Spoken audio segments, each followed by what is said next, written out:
Well, good afternoon YouTubers, it's Mark, M0VST, and today I'm going to show you how I use the squelch / RFGain function.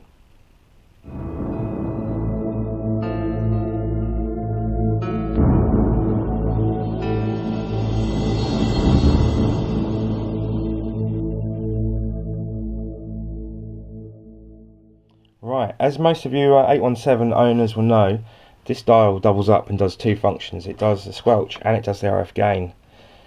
These are, you can control what function it uses by its 45, I think. Option 45 in the menu takes you between squelch, so if you was using FM on 2 meters or centimeters, you want it on squelch. If you're using SSB, you want it on RFGain. Right, let me show you how I use it on the RFGain. So at the moment I've turned it all the way up, so the RFGain is all the way up. Any optional filter is turned off, there's no DSP on. So good signals on 40 meters today. It's a bit odd acting, there's strange conditions, but everyone is audible. But you can hear this guy, he's got hash behind him, noise. Hear the hiss behind that? Watch what happens when I use the RFGain function. All the way back to 11 o'clock. Just wait for the gain control to catch up, don't panic.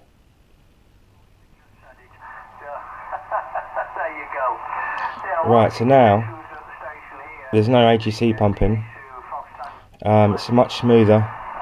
There is still his noise, but he's nicer to listen to.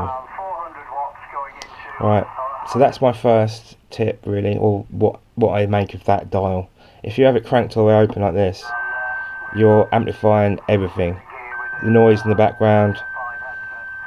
Someone's tuning on frequency, it's very polite, isn't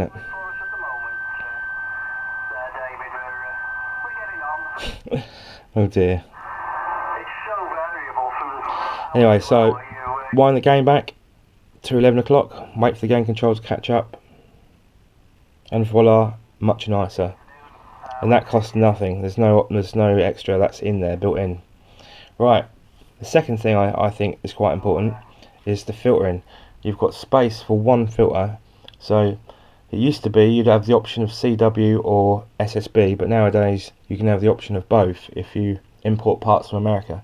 But as I'm not a CW operator, I got the SSB filter, but instead of getting the Collins SSB filter, I thought I'd make the most of my 5 watts and narrow my bandwidth down to 2 kilohertz. So 2000 hertz. The Inrad 720 is the filter that I chose to put in there. So this is the difference between not having one and having one.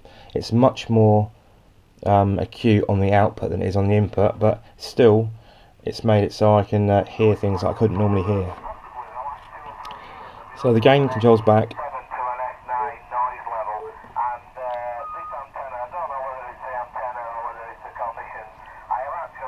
Can you hear that? It got a bit sort of deeper. High pitch, sort of and then on, that disappears. But it's definitely more noticeable on the output. Doesn't help with any keys, I'm afraid. So that's second thing. So yeah, the RFGain is pretty vital. The filter, which is an extra. And the last but not least is the BHI filter.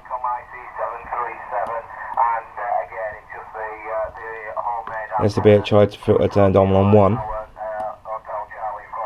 On 2. I tend to use it on 2 a lot. So now he sounds awesome. There's no hiss between in his voice. And what I've found out is if you've got this filter installed, if you have the gain wound back on the RFGain, it doesn't make that work so hard. It gives it the BHI DSP an easier time, and it definitely improves the audio quality. So the difference between all that stuff turned on and all that stuff turned off. Look, ready? I've made a note of it in the log, so we will be listening out for you. 7 all the best from Golf Bravo 1100 Foxtrot Bravo. they're both audible and they're both usable, but I know which one I'd rather be listening to all day. If you're having to listen to